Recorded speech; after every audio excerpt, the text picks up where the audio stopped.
ஏய் உன்னை அங்க நிக்க சொன்னா இங்க நின்னுட்டு ஏன்டா கக்கூச பாத்துட்டு இருக்க? வேலு கக்குசுக்குள்ள ஒரு கன்ஃபியூஷன். தங்கச்சி உள்ள போனா வந்திருக்கும் போயிருப்பா. வரலையே. அது உனக்கு எப்படி தெரியும்? நான் தான் பாத்துக்கிட்டே இருக்கேன். அடச்சே இதெல்லாம் நம்ம பாத்துட்டு இருப்பாங்க மூதேவி. ஐயோ அத சொல்லலப்பா. உள்ள போன தங்கச்சியை காணா, அக்கா மட்டும் வெளியே வந்திருக்கா. அதுக்கு என்ன? அதுக்கு என்னவா?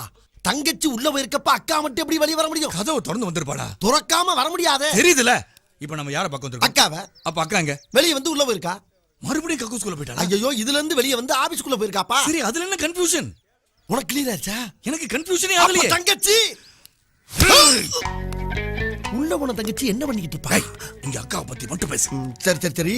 இன்னைக்கு ஸ்டாம்பு வாங்குறப்ப தேங்காய மண்டையில உடைச்ச மாதிரி நச்சுன்னு ஓப்பனா சொல்லிப்புற. போ போ போயா போயா. இவன் லவ் பண்ணி தொலைக்கிறதுக்குள்ள நம்ம லவ்வுக்கு வயசாயிரும் போல இருக்கு.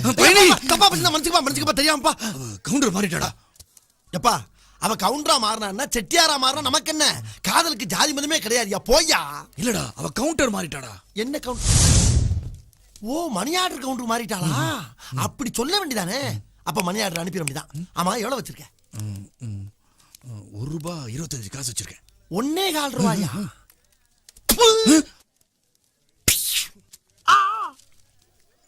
எந்த ஊரு? பழனி. இங்க எங்க வந்திரு? மணி ஆர்டர் அனுப்ப. Money order. டேய் எதுக்குடா கண்ணடிச்ச? பிச்சு விடு பிச்சு. தெரிஞ்ச மாதிரி கண்ணடிச்சு கேட்கிறாடி. பேசாம இருறா. பெருசு மணி ஆர்டர் நாங்க கட்டலாமா? நாங்க கட்டலாமா? ஹலோ ஒரு மணி ஆர்டர் பண்ணுங்க. உன் ஃப்ரெண்ட் கரெக்டா பணம் கட்டிட்டு ரசீதோட வந்துருவான்ல. ரசீது என்ன? ரசீது போடுற பொண்ணோடய வருவான் பாரு. தம்பி பல பேருக்கு கஷ்டப்பட்டு காது குத்தி சம்பாதிச்ச பணம். எனக்கே காது குத்தணும்னு நினைச்ச இங்க பாரு இறக்கிருவேன். ஓஹோ நீயே காது குத்துற பார்ட்டி தானா? ஆமா ஆசாரி. அப்ப உனக்கு ஒரு தாலி ஆர்டர்.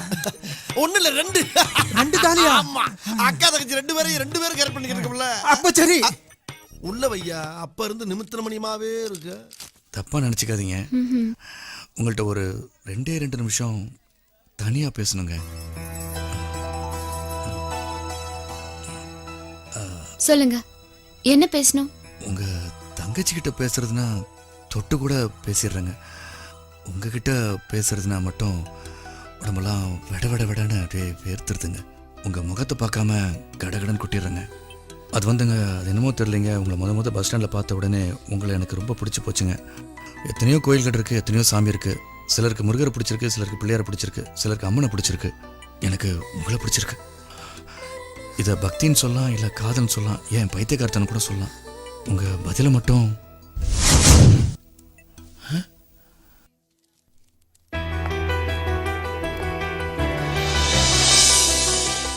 எங்க இவ்வளவு நேரம் எல்லாத்தையும் உங்கள்கிட்ட சொல்லிட்டு இருந்தேன். உங்க அக்காங்க பரவாயில்ல. என்கிட்ட சொன்னா அவகிட்ட சொன்ன மாதிரி தான். உங்ககிட்ட சொன்னா அது எப்படி உங்க அக்கா கிட்ட சொன்ன மாதிரி ஆகும்? இப்ப ஐ லவ் யூ உங்ககிட்ட எப்படிங்க சொல்ல முடியும்? அவங்க கிட்ட தான் சொல்ல முடியும்.